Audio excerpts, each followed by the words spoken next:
Yeah, it's very dangerous. I have some friends of mine that are exorcists, and yeah, they're quite Okay. busy. Sorry, in Ireland, or they're doing exorcists in the United States or Britain, or Both.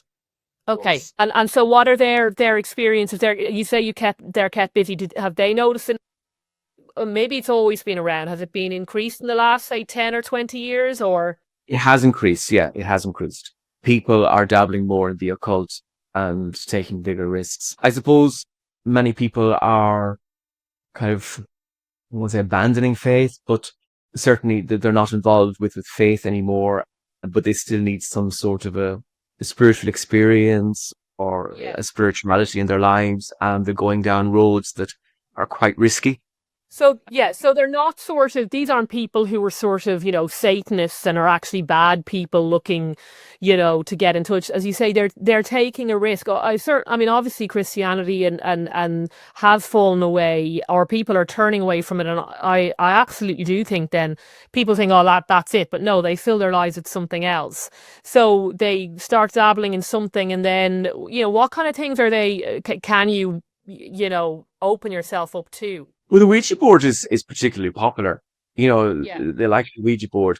And of course, they're on sale in American supermarkets. You can just go into Walmart or whatever and you pick up your Ouija board.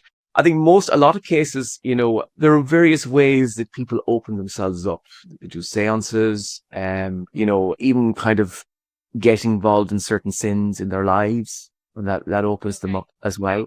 It's a curiosity into the occult. You see, the devil is a magnificent opportunist. And if somebody's opened themselves up in a particular way, be it to particular sins or a curiosity, and he doesn't need Ouija boards, but he can enter into their lives. Like I said, possession, really full blown possession is rare.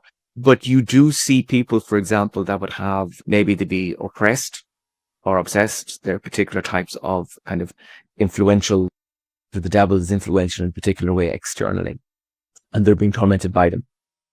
A lot of people need deliverance prayers over that. There's a lot of that. Yes.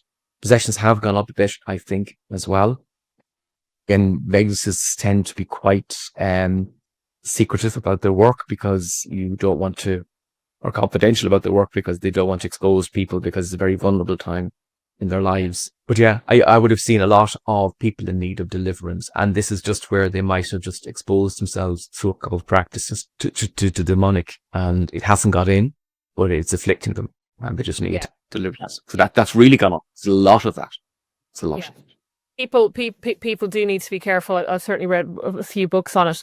Um, the other book then that you edited was The Rock from Which You Were Hewn: The Lives and Legacies of Irish. Ooh, we'll just do that, of Irish men and women. So tell the viewers about that one then. Myself and my colleague, Dr. Patrick Kenny, read Interest in Saints and Causes and realized that there were a lot of Irish causes, but they weren't moving. And even a lot of Irish people weren't aware of them. So we decided to write a book or edit a book about all the causes that are currently open for Irish men and women and get the postulators or those involved in those causes to write an article on them. And then we also realized that there are a lot of Irish people who died with a reputation for sanctity and no cause has been open for them. So on the second part of the book, we decided to include some biographies of them. And it's to make Irish people aware of the holy people that lived in our midst, and to make them aware of these causes and hopefully stir up a bit of devotion. The people start praying against these people and get them towards beatification and canonization. And also it's a good news story. There's too many bad news stories out there. But we also have good news stories. And the saints are Yeah, good news exactly. stories. The Irish media never stop telling you, how bad the church was, etc. So these are examples of people who were genuinely holy and further the common good.